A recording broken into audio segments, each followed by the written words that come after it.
Olá, amigos da TV Cidade, estamos com mais um CQV, Cidadania e Qualidade de Vida. E para falar de cidadania e qualidade de vida, falamos de política, tudo passa pela política. E nada mais, nada menos de falar com pessoas experientes, que já conviveram por todos os meandros da política boa, nunca foi acusado de nada, de cabeça em pé na rua, daqueles políticos raiz. Estou falando de Wilson Siak, nosso eterno prefeito. Teu primeiro oi na Câmara 3, Wilson.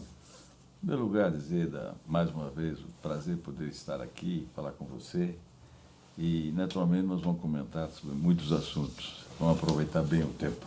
Os mais diversos e variados. É verdade. Vamos começar pela aldeia, depois vamos para o Estado, depois vamos para o Federal. Um pouquinho de cada coisa, né, Siak? Sim. A tua vantagem é essa, porque tu transita em todos os meios, né? Tu é um homem estudioso da política, tu conviveu a política raiz, né? Que hoje não existe mais, né, Siak?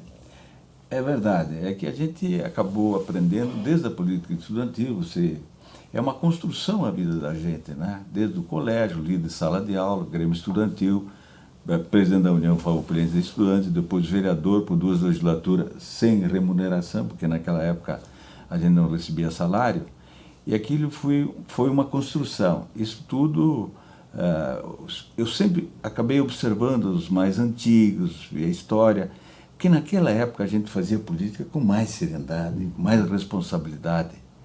Com raras exceções, hoje nós temos alguns políticos que ainda carregam isto, mas a maioria, eu diria o seguinte, não houve uma preparação para essa construção. Então, eu acho que a minha trajetória política foi uma verdadeira construção, inclusive com vitórias e com derrotas. Normal na política. Normal.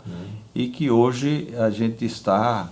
Claro, estou fora, já vai fechar agora 16 anos. Tudo estou isso? fora da política, claro. Mas nunca largou a política, né? Claro, mas a gente sempre fica acompanhando, claro, né? Porque política é tudo na vida da gente, né? E contatos, né, assim, que tu tem, né? Que uma coisa ou outra sempre está ajudando a cidade, uma empresa, outra. Esse relacionamento político é muito salutar, né? Sim, isso a gente continua, né? Mas com proporções menores, naturalmente, né? Claro. Quando você não tem um mandato, você fica à margem das grandes decisões. Mas eu vou abrir um parênteses para comentar um assunto. Vamos lá. Que esses tempos eu estava em Brasília e resolvi ir até a Câmara Federal, foi a Câmara dos Deputados, tinha uma reunião lá, uma reunião lá com uma comissão e chamaram o ministro da Justiça para prestar depoimento. O último agora? O último. Graciela, eu fiquei impressionado. O mau comportamento dos deputados é uma coisa assustadora. Eu me assustei, porque quando eu estava lá, eu tinha a possibilidade de participar de diversas reuniões, de debates, né? Tinha respeito, né? Tinha respeito. Lá ninguém respeitava ninguém. A situação não deixava a oposição perguntar. Quando a oposição perguntava, a situação interrompia, dizia que esse não era o assunto. Em resumo, foi um vexame com o ministro. Claro que e aquilo foi tudo preparado, porque a turma que está lá, essa turma do PT, da ladruagem, estão todos lá preparados para não deixar a oposição falar. Além de tudo isso, nós temos a grande imprensa nacional que está totalmente dominada por esse regime que está implantado aí, partindo do Superior Tribunal Federal até dentro do Parlamento, dentro das organizações. Hoje nós estamos vivendo um período muito difícil e muito triste da história do Brasil. Tu já tem história desde os Direta Já, de tudo isso tu passou, né? Assim, acompanhou de perto, né? Tu acha que o Brasil já passou por uma situação difícil que nem essa da tua história para cá? Tu vê, assim, uma outra época difícil que nem essa? Não. Não, né? Não. Nós nunca tivemos isso, até no regime de exceção, na época que é chamada ditadura, né? 64. Mas aquilo tinha uma disciplina, né? Hoje nós temos uma anarquia implantada no país. E você não tem liberdade. Quando você não tem liberdade de falar, de se manifestar, de escrever, né? Isso é pior. Não existe a pior ditadura do que a ditadura do judiciário. Não sou eu que estou dizendo. Porque os regimes totalitários que foram implantados, iniciaram... Qual foi o primeiro caminho? É tomar o judiciário, nomear representantes que estejam alinhados com a nossa ideologia, com a nossa formação e com a nossa ideia. A partir da consolidação do judiciário, o executivo se acha no direito de mandar, porque ele não tem medo de uma represália por parte do judiciário. E isso já vem sendo implantado há tempo. Esse negócio de nomear os ministros do STF, acaba, um governo que se prolonga por muito tempo, acaba dominando o STF. Né? Mas é evidente, então, vou repetir, vamos buscar o regime totalitário, Cuba e etc., outros países aí, inclusive esse que está visitando o Lula, né? Maduro, da Venezuela. Maduro. O que eles fizeram? Consolidaram primeiro, ou consolidar o judiciário. Quer dizer, esse é o ponto de partida para garantir o executivo forte, autoritário e que censura a imprensa e você não tem mais liberdade. O que está acontecendo no Brasil é exatamente isso. Está implantado já. Né? Infelizmente, nós estamos nos países aqui da América do Sul, né, nessa situação. Assim, por exemplo, há tempos que o que não é resolvido no Congresso e no Senado, né, o STF define. Então, hoje, qualquer coisa é o STF que define. Né? Isso já não é de hoje. Né? Está governando o país. E que triste. E, né? Infelizmente, a covardia do Senado e da Câmara, eles acabaram entregando.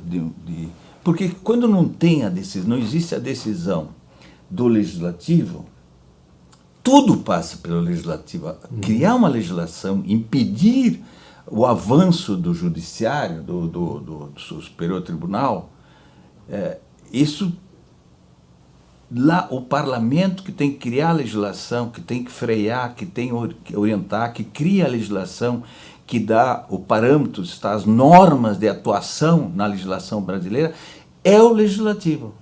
E o Legislativo está covardemente entregue. Por quê? Por alguns que estavam envolvidos em corrupção.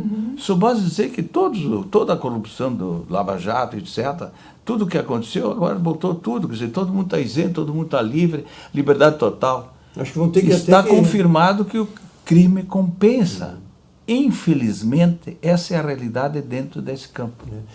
Eu acho até que eles vão receber os dinheiros de volta que devolveram, né? Esse é o risco. Este é o risco, comprovado roubo, corrupção, tudo que aconteceu, agora estão anulando tudo. Então, o que vai acontecer? Pode até ser uma desgraça, mas isso nós estamos chegando no extremo da situação do Brasil.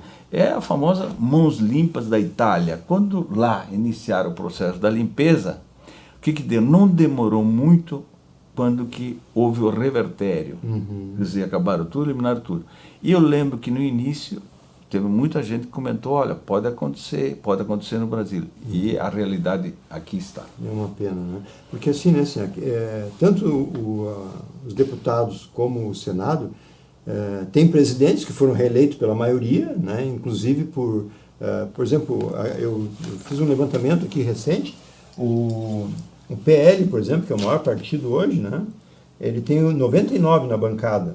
O PT, 68, União Brasil, 59, depois vem PP, e PMDB e PSD.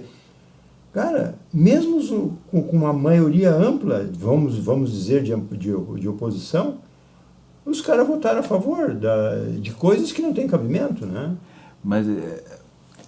As emendas compraram tudo? Sim, mas o problema é o seguinte, o que está implantado, isso o Lula sabe fazer, isso é a vigarice de um governo corrupto, vergonhoso, e que ele compra os deputados e senadores. Nós estamos... Não dá, eu fico sem condições de comentar, porque eu passei por lá e eu senti o problema. Eu senti... Mas não era tanto assim, né? Não dá nem para comparar. Eu lembro que um período que eu estava lá, quando foram levantados lá os nomes, né, que foram acusados do mensalão, etc., eu acabei votando, e quis votar a favor da cassação, né? mas teve alguns deputados lá, líderes, que disseram, não, mas você não deve fazer isso, porque amanhã você vai precisar do voto dos colegas. Mas que... Aí eu disse, olha, se um dia eu estiver envolvido desta maneira, eu quero ser caçado. É isso aí. Me caçem. Claro. Aí eu lembro que eu tinha um grupo lá de 10, 12 deputados e que a gente pensava da mesma maneira. Mas o que aconteceu? Nós fomos completamente afastados de qualquer comissão de possibilidade de atuação dentro do parlamento. Então, isso está impregnado no país. Essa maluquice, essas coisas, que estava sendo, a gente imaginava com o vindo do Bolsonaro, etc., essa independência do legislativo, etc., pudesse melhorar. Mas, infelizmente, nós estamos ainda numa situação muito grave, gravíssima, que eu não imaginava que nós fôssemos chegar nessa situação. Porque nós estamos, não é no fundo do poço, nós não temos perspectiva. Isso é mais grave. Tu conversa na rua, eu estou seguido, né, conversando com os amigos, com as pessoas conhecidas, o que tu acha? Mas tu que passou por lá, o que tu acha? Eu não sei nem o que responder. Era outra época, né? Existia o respeito, existia a vergonha, existia uma coisa recente do vem pra rua, da direta já, que o povo se manifestou. Hoje, né, o que o povo vai fazer? Mas acontece o seguinte, a responsabilidade daqueles que deveriam assumir cargos e colocar o nome à disposição, ir para um parlamento ou para o executivo, foram covardes e não fizeram e não assumiram. O que sobrou? O que tem está aí. Né? Desculpa, essa rataiada, com exceções, me perdoem. Não, mas a maioria a gente sabe que está no esquema. Né? Acontece que você vai para o Senado, afundou o Senado, vai para a Câmara, piorou, vai para a Assembleia Legislativa, vai para as câmaras municipais, não quero citar de Farroupilha, mas também a nossa Câmara está muito fraca, entendeu? E não houve uma preparação dos políticos. Então, essa responsabilidade de exercer um papel, porque a política é importante, tudo passa por lá. Então, essa situação, hoje nós estamos vendo que eu queria voltar a buscar minha exposição, dizendo o seguinte, quando os bons não assumem, a rafuagem vai e cria esta confusão. Então, o povo não tem quem votar, vota nesse pessoal. Então, eu acho que está na hora de assumirmos responsabilidade. Eu já dei a minha contribuição. Eu acho que ninguém pode cobrar mais o trabalho que eu fiz. Não. E não quero ser melhor do que ninguém. Muitos já passaram pela política e eu também já tive muitas oportunidades. Eu tive o meu papel político, né? Eu tive a responsabilidade, eu tive o desempenho. Está aí a minha folha de serviço. Está aí para ser julgado. O julgamento de um ex-político, de um que passou pela carreira política, é se encontrar com as pessoas na rua. Eu tenho o prazer de ver o pessoal, mas você é diferente. Não, eu não sou diferente. Só tem uma coisa, meu dinheiro é meu e do eleitor é dele. É isso aí. Uma coisa que eu venho falando desde que eu comecei a militar na política é que as pessoas dizem assim, não vou me meter na política, não gosto de política e tal. Mas se as pessoas não se vão para um bloco de partidos, que hoje o que vale mais é a pessoa do que o partido, né? Hoje o partido está meio desgastado, de modo geral. Zero, né? Desmoralizado. Hoje vale a pessoa, né? Olha o MDB, o que era o MDB, olha o que é o MDB nacional, que está em quinto ou sexto aí, né? Olha o MDB local, né? O MDB do Estado. O do Estado, que essa briga se que entregou, entregou para o governador Leite. Entregou. O Alceu estava indo bem, daí o Gabriel veio e o Gabriel já estava meio fechado com Leite. Pronto, acabou o MDB estadual, né? Então, o MDB local eu acho que não está diferente também, né, senhor? O MDB, ele encolheu. Encolheu, né? Tem alguns companheiros que dizem, não, mas não deve falar. Eu vou falar, o MDB, se continuar assim, vai encolher mais. Vai, porque assim, já se fala de você, do Pascoal, de outros tantos que vão sair do MDB. Se vocês, que são os principais líderes do MDB local, sair, o MDB se desmancha localmente. Não é sair, é que a gente não é ouvido. Nós temos uma administração municipal, a mesma coisa. A gente não é ouvido nunca. O comando é deles. Não, essa é outra época. Sim, você já era.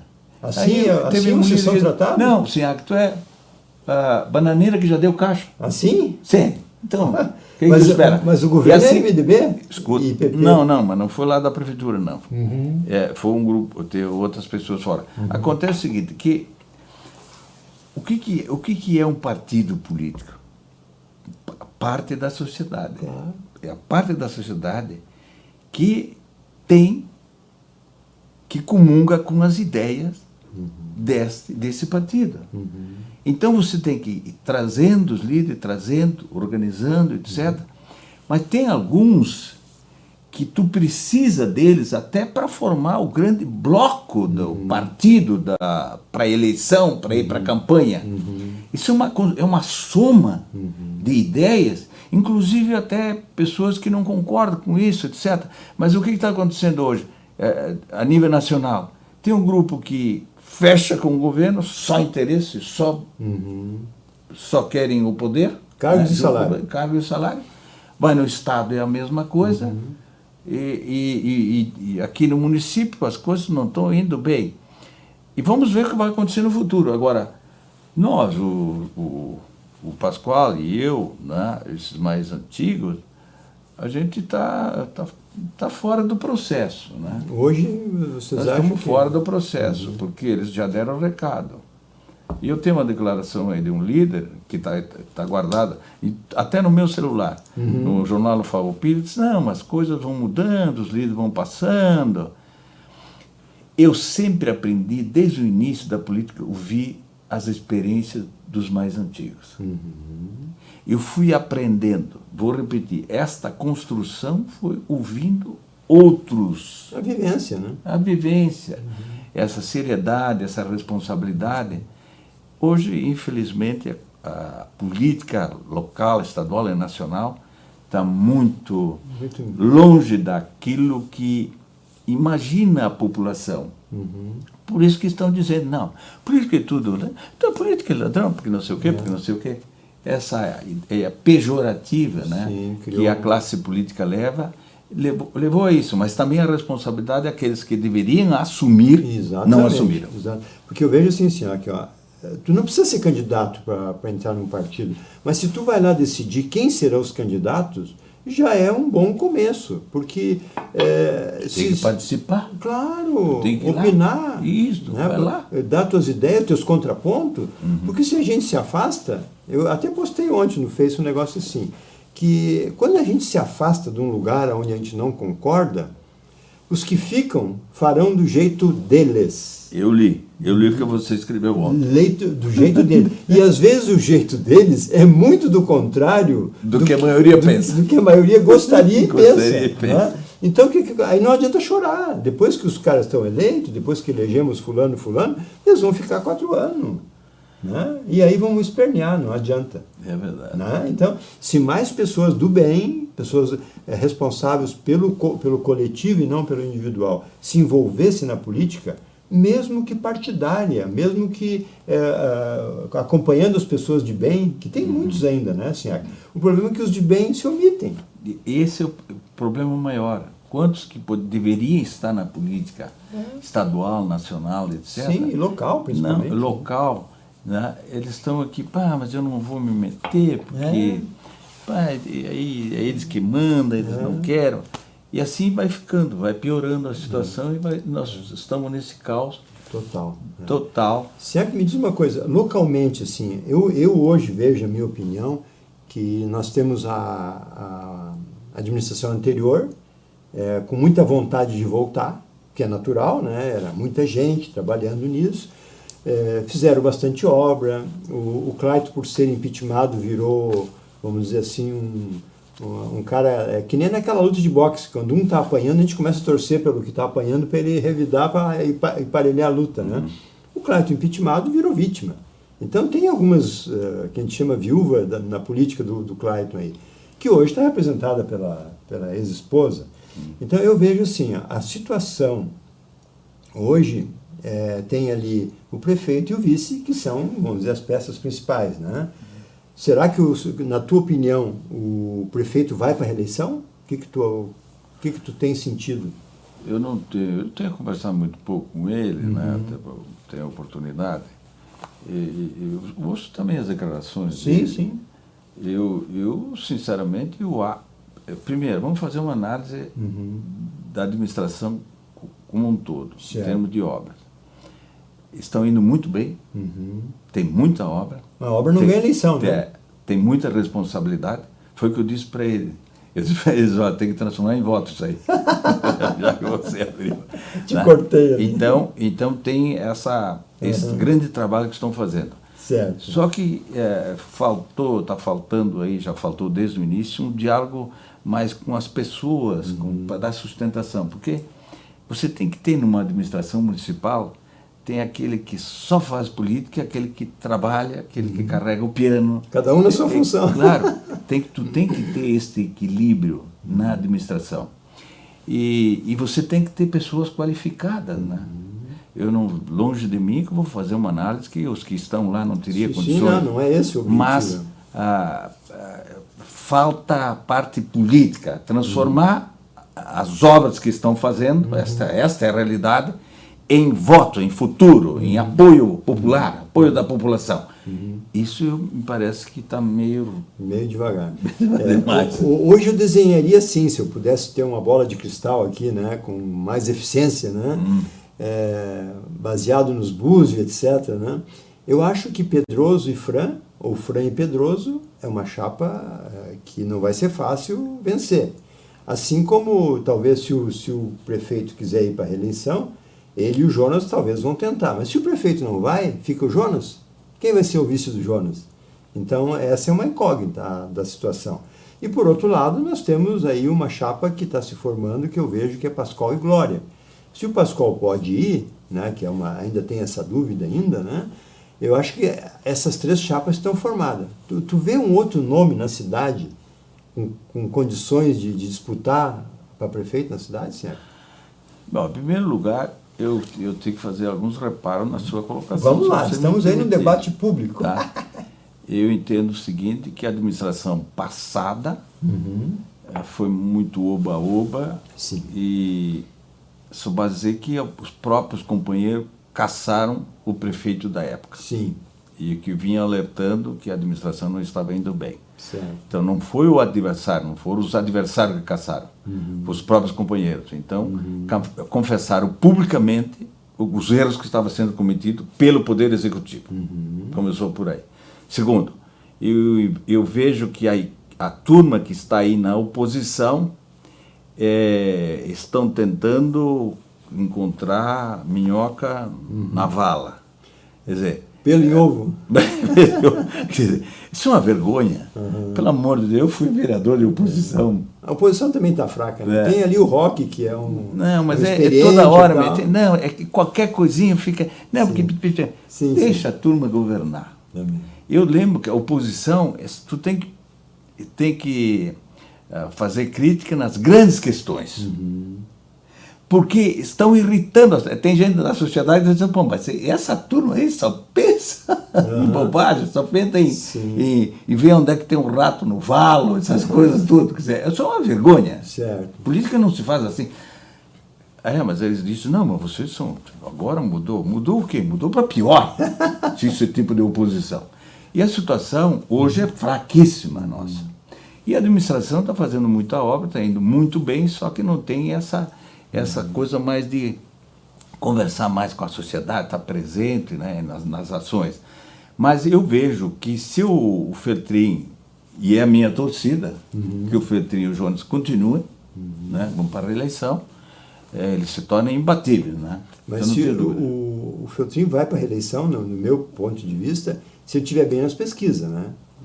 Então vai depender da pesquisa da época, né? Mas a construção que eles fizeram foi no sentido de dar continuidade. Só basta dizer que ele já disse, num programa aqui, que tem que chegar alguém para dar continuidade ao projeto que está aí, que eu entendo como um projeto excelente, né? Olha, tem muita obra, muito trabalho, muito controle, porque tu tem que controlar o dinheiro, o caixa da prefeitura. Eu já tive a oportunidade de comentar aqui. A minha administração, a nossa administração foi boa porque eu tinha um controle rígido das contas e com pouco dinheiro a gente fez muita obra. E nem tinha o controle do Estado, que hoje é obrigatório, né? Sim, a gente tinha isso. Então, eu acho, sinceramente, que seria a continuidade do FETRI é uma perspectiva boa. Quanto a outros, eles têm ainda processos que têm que responder, ainda na justiça, ainda não explicaram tudo o suficiente, a coisa está parada, e tem algumas atitudes que não agradaram à sociedade, e esse oba-oba, não, porque se o fulano for candidato, volta e ganha as eleições. Não é bem assim. Não é bem assim ganhar as eleições. Eu vejo o seguinte, que a imagem perdeu a eleição. Perderam a eleição. Aí veio o Pedroso, perdeu o Pedroso. Então veio a Glória, perdeu a Glória. Então a coisa não é tão simples assim querer tirar a administração do grupo que está hoje na prefeitura. Agora, é fundamental que o FETRI e o Jonas continuem. Minha opinião. Essa é a tua opinião hoje. Porque assim, ó, o Cláudio também fez 500 obras, pavimentou o interior, fez muita coisa de obras, né? E perdeu a eleição, né? Junto com a equipe dele, né? Até obras faraônicas não reelege, não faz voto. Tem que ter, além da obra, nós fazíamos na nossa época, a gente fazia a obra, vendia isso para a sociedade, discutia com a sociedade, e aquilo se tornava assim, um consenso perante a população que estava funcionando bem e que o governo ia bem. Só basta dizer que deve sair da prefeitura com 97%. Isso nunca mais, né? Nunca mais a história. Mas não, mas tu vai voltar. Não quero, não tem como voltar, não tem. Não, eu digo, nunca mais um prefeito vai conseguir fazer isso. Nunca mais. Até porque a situação mudou muito, a cidade cresceu. Realmente é outra época, né? É que naquela época tinha ainda o poder de decisão, né? Tu fazias o controle das coisas. E tinha uma legislação ainda antiga que te permitia ações rápidas, não é isso?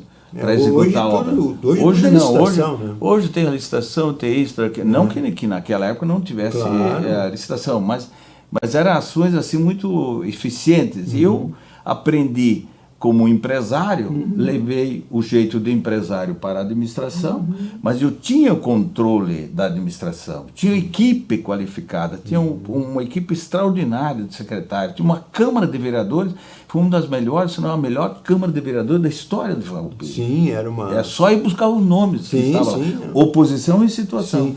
Inclusive, senhor, que até ontem um amigo me contou um negócio que eu queria recordar contigo. Porque assim, ó, esse negócio da base aliada, que se criou lá desde os mensalão da vida, né, e que espraiou pelo Brasil inteiro, eu acho assim, a Câmara de Vereadores perdeu um pouco o sentido, porque todo o prefeito que eu me lembro consegue uma base aliada. O governador consegue a sua base aliada. O governo federal, a sua base aliada. Daí dizem amém. Quer dizer, perde um pouco o sentido do fiscalizar e legislar, né? Então, assim, mas aí um amigo meu me recordou o seguinte, o MDB, numa época, junto com outros partidos, era oposição ao Majone. E o Majone botou um projeto para votar o Distrito Industrial. E um vereador do MDB, que era, vamos dizer, o fiel da balança, era 6-5, me parece, um vereador do MDB votou a favor do projeto, e daí se criou o Distrito Industrial. Tu te lembra disso? Eu estava na Câmara. Tu era da Câmara. Eu era vereador. Não foi o final do Zanfeliz que votou a favor do... Não vamos citar, não. Vamos ver o episódio em si, o que houve. Tá, esse é bom. Por que esse descontentamento da bancada da oposição? O descontentamento da bancada da oposição foi no sentido de instalar o Distrito Industrial em cima da bacia de captação da água da Corsan para atender a sociedade, a Farroupilha. O senhor sabia disso? Não. Aonde foi instalado? Fato histórico. Aonde foi instalado? Esse foi o único descontentamento. Não, o Distrito Industrial era positivo, foi positivo. Sim. Só que a instalação do núcleo industrial em cima da bacia de captação da Corsan, que fornece água para Farroupilha, que hoje nós estamos ainda sofrendo por causa disso. Sim. Por quê? Porque a água vai lá, é tratada e tal, não sei o quê, não sei o quê. Onde que era essa bacia exatamente? Aonde? Tu te lembra? da barragem, da barragem onde, ali Burati? Não, Burati é outra coisa, aquilo foi na minha Santa época. Rita? Santa Rita? A água era de lá. A Corsan trazia água para aqui, que vinha lá da barragem de Santa Rita. Tá. Mas o distrito industrial sendo lá do lado industrial. Sim, mas aquilo o que é? A bacia onde é que vai? A água vai lá para o sul de Santa Rita. Ali começou o negócio. Foi o único descontentamento, Esse era o descontentamento da bancada da oposição. E de qualquer maneira acabou passando, porque de qualquer maneira a situação tinha maioria. Não era a oposição, a maioria na época? Não, senhor. Não? Sempre a administração teve a maioria. Sempre? Se tu, olha, pega a lista... Sim. Não, porque um rapaz assim me comentou é que teve lá um vereador da situação que era duvidoso. Da situação. Isto. Mas sempre tiveram a maioria. Teve a maioria. Isso já vem desde o tempo... Mas sempre. Ganha o prefeito. Eu tive a maioria. Sim. Eu tive a maioria. Foi uma bancada de vereadores extraordinária. Sim, nomes reconhecidíssimos. Então, aí eu disse, não, mas votaram contra. Não é votaram contra. O problema é o seguinte, foi o episódio esse que criou esse... Por quê?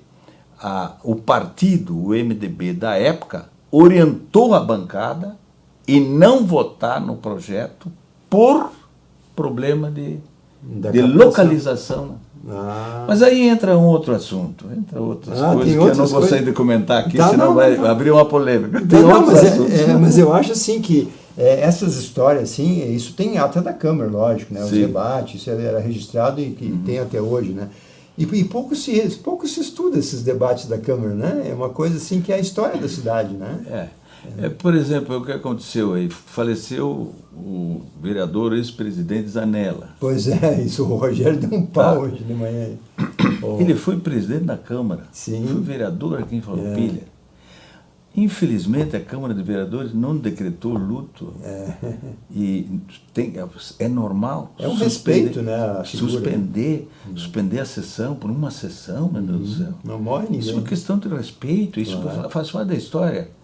E foi mesmo a administração anterior, a administração do Clayton, acho que foi, na anterior foi, né? Pô, foi o falecimento de um prefeito, Clóvis Tartarotti. Sim. Não foi velado dentro da prefeitura. Pois é. E não mandaram nenhuma bandeira. Quer dizer, isso dá pior, do comportamento de desqualificado de pessoas que não conhecem a política nem a história. Sim, é um respeito. Sempre, prefeito é velado dentro da prefeitura, que foi a casa do governo. Clóvis Tartarotti não fizeram lá, e eu lembro, eu me queixei, não sei se eu dei declarações, eu disse, não, isso aqui é uma vergonha, isso é uma desmoralização. Aquilo foi o prefeito Clayton, na verdade, e o grupo dele. Tá? Então, hoje, por exemplo, eles deviam ter suspenso a sessão em sinal de respeito de um que foi presidente da Câmara e vereador em Farroupilha. E uma família tradicional também, família né? Tradicional, todos os amigos. Né? Eu lembro dele, né? Lembro dele. Mesmo que tenha saído a tempo, foi presidente da Câmara, né? Foi presidente da Câmara e foi vereador. Então é um respeito. Então, infelizmente, a gente vê essas coisas acontecer. Por quê? Porque ninguém lê, ninguém estuda. Tu vai lá nos anais da Câmara, que vai ver isso é uma quantas vezes aconteceu isso. Sempre que teve o falecimento de um vereador, de um prefeito, naturalmente. O prefeito tem que ser velado dentro da prefeitura. Porque assim, né, assim, prédio da prefeitura. A gente não tem que repetir o passado, mas é com base no passado que se toma decisões do futuro, né? Principalmente como não fazer, às vezes. Exatamente.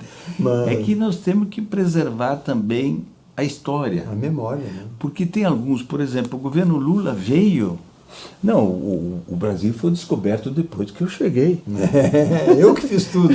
Isso é uma vergonha. Nunca na história desse país. Aí eu teve o prefeito anterior, quando chegou, disse, não, Mudar tudo, faz tudo diferente. Mudar a rua, mudar tudo, a escola. E agora me ocorreu o problema do calçadão. Foram mexer no calçadão. Sim. O calçadão, para quem não sabe, aquilo foi uma discussão na Câmara de Vereadores, no Conselho, preservar a rua como estava, com aquela pavimentação, urbanizar a Júlio de Castilhos. Sim. Dentro dos moldes que foram, não foi decidido pelo prefeito, pela engenharia, pela Câmara de Vereadores da época, que tinha que ser daquela maneira. Aí vem um prefeitinho e, ao invés de continuar a construção da Júlio de Castilhos, nos moldes que a história escreveu, que estava previsto, resolveu mudar e se meter. Por que não construiu? Por que não construiu continuar aquele projeto? Dentro do teu interesse, naturalmente. Claro. Olha ali, já destruíram a história. Fizeram uma quadra lá que está feita, bem feito, tudo bem, mas não está preservado aquilo que foi decidido quando do início para urbanizar a Júlio de Castilhos nos moldes que foram feitos. E a Júlio de Castilho tem... Que fique claro, hein? Eu estou explicando isso, porque realmente não... Cada prefeito, cada governo chega e faz o que quiser. Agora, tem algumas coisas que a sociedade tem que ser chamada a participar. Quando não há participação, há erros vergonhosos com o que aconteceu. Claro. Lamentavelmente. Quem sabe vão continuar agora, se continuar a Júlio de Castilho, urbanizar, se preserve aquele no mesmo desses duas quadras que foram construídas. E a Júlio de Castilho, o Gomes fez um livro de histórias das ruas. Eu me baseei na história das ruas e filmei toda a Júlio ali, até lá a entrada da Santa, e contei a história das empresas que nasceram ali. Ao longo da história de Farroupilha, as principais empresas da cidade nasceram na Júlio de Castilho. Até porque era o caminho de Porto Alegre para São Paulo, né? Por Farroupilha, né? Sim, senhor. Então... Vinha por Nova Roma, Antônio Prado, Nova Roma. Tudo passava pela Júlio. Agora eu vi hoje, conversando com o pessoal, diz que aquelas mudanças que fizeram aí no calçadão, agora estão propondo, os comerciantes não aceitam mais, estão propondo retirar. Diz que tem aqueles bancos lá, diz que é só... maconheiro de noite, briga, bobagem, eu vi hoje, né? Sim. Então, parece que já encaminharam para a prefeitura uma solicitação para retirar aquilo, para deixar mais livre, para ter mais trânsito, para o pessoal poder... Porque as empresas que estão instaladas estão se sentindo prejudicadas, que não tem movimento. Olha só. Inclusive, né, assim, aquelas calhas que botaram do lado ali, fizeram de cimento sem ferro, quebrava... O estacionamento não tinha mais a baliza do cordão, quer dizer, a água vinha por cima, eram umas coisas... Entrava na loja... umas coisas que não tem cabimento. Cadê a cabeça não.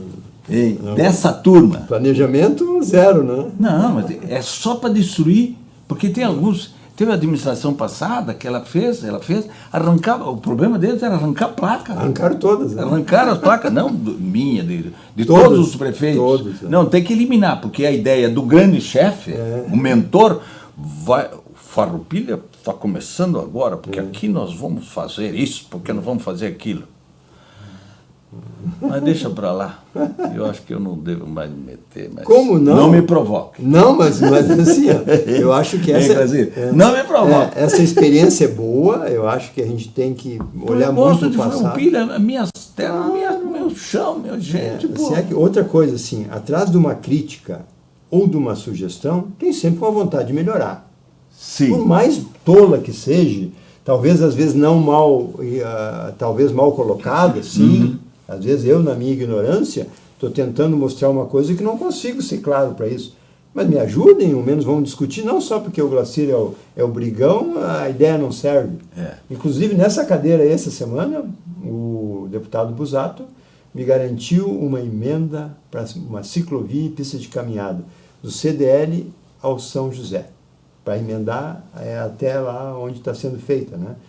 O Busato prometeu que a primeira verba que vier para infraestrutura, a primeira é de Farroupilha. Uma coisa que eu botei, eu tenho um e-mail que eu mandei para o Paulinho Dalzocchio, Bareta e Pedroso, eleição de 2008. sugerindo que em cima dos trilhos aqui fosse feita essa pista de caminhada, né? O Bareta copiou e botou no plano de governo, e se passaram 15 anos, e a ciclovia que temos foi feita pelo Catafesta, pintada no asfalto, aonde os carros passam do lado, num lugar ermo, né? Num lugar perigoso. Imagina assim, é uma pista de caminhada e ciclovia aqui no centro. Mas eu gostaria de analisar um pouco diferente. Esse é o debate. Eu acho o seguinte, eu acho que os trilhos é a história da nossa região, patrimônio que tem que ser preservado. Eu acho que estaria na hora de pensarmos a volta da Maria Fumaça. Mas tu acha que tem condições hoje, com essas ruas tudo cortando os trilhos? Tem empresário há muito tempo, eu dei ideia aí, só que ninguém dá bola. É empresário que diz, olha, eu faço o investimento. Olha só, vamos procurar ele, vamos fazer a pista de caminhada do lado, tem espaço? Não tem problema. Tem espaço? Mas não tem problema. Vamos procurar esse rapaz de novo. Mas é que eu andei comentando aí e não produziu os efeitos. Mas vamos trazer a paz desse assunto. Porque assim, ó... Agora, veja bem, Garibaldi e Bento. O Brasil inteiro vai lá andar. Olha aqui, ó. E aqui teria, para Farroupilha, com certeza Caxias ia querer levar. Porque a região do turismo, a nossa região é uma região muito rica, forte. Muito rica em tudo. Então eu diria o seguinte, independente da pista, concordo, a pista da caminhada, a pista da bicicleta, não tem problema nenhum. Mas dá para juntar tudo ali. Dá para juntar. Agora, eu acho que podia se pensar seriamente. Uma vez era meio aventura. Hoje, com o desenvolvimento do turismo, muita gente vindo para cá. E o pessoal gostando dessas, de andar de trem. Porque tem fila lá, tu não consegue facilmente. Tem que marcar com antecedência. Entende? Então, Não, vamos convidar esses investidores aí para bater um papo, de repente. Vamos aproveitar esse trem. Vamos ver se ainda, se eu me encontrar com ele, eu vou. Mas acontece o seguinte, que tem que ver se quem manda no processo aceita. Se eles não aceitar, os próximos que vêm poderão aceitar, né? Se não for eles, né? Então, né, a gente tem que provocar, né, Siak? Mas que a ciclovia ali do lado dos trilhos, sim. Tem espaço. Mas tem que aproveitar o que está aí também. Tem muita coisa que está ainda, dá para aproveitar muito. Sim. Né? O que não dá é para querer vender turismo e deixar uma Rômulo Nora assim, né? Suja, cheia de mato às vezes, mal pintado os cordões, lixo sobrando. Então isso não é uma cidade turística. Né? Algumas coisas temos que melhorar ali. Se é que te deixo com as considerações finais, que já 43 minutos. Não é possível. Te deixo com o teu ok final aqui na Câmara. Em primeiro lugar, eu quero agradecer. Em primeiro lugar, eu vou pedir desculpas se eu cometi alguns erros. Tá? Não precisa. Eu não tive intenções de ofender ninguém. Eu só procurei colocar as minhas ideias. Claro que eu estou à margem de todas as decisões, mas a gente ama esse município, gosta desse município, do seu Rio Grande, que é bem para o Rio Grande e para o Brasil. E aqui em Farroupilha nós amamos esse município. E está indo muito bem. Tem alguns, não, porque o município podia ser, Farroupilha podia ser melhor. Não, está indo, na minha opinião, muito bem. A administração municipal está trabalhando bem, a população está investindo, os empresários estão investindo, nós temos construções, eu acho que a cidade em si está se expandindo e... Claro que aí nós vamos estar preocupados de novo com o problema da água. Eu sei que quando eu consegui trazer o projeto Água para Todos, eu disse que nós teríamos água por 30 anos, já passaram os 30 anos e nós estamos aí, ninguém fez mais nada. Mas eu acho que, eu acredito nesse município, no sucesso e na população trabalhadora e sempre que eu puder, eu quero dar minha contribuição. Isso aí. Muito obrigado, um grande abraço a todos. Eu que agradeço pela tua presença. E eu sempre gosto, eu te dei a palavra final, mas vou tomar mais um pedacinho. Nós temos que nos basear nas 18 cidades que estão na nossa frente, não nas 470 que estão atrás de nós. Não é, Siak? É verdade. Então, sempre dá para melhorar. Sempre. Sempre.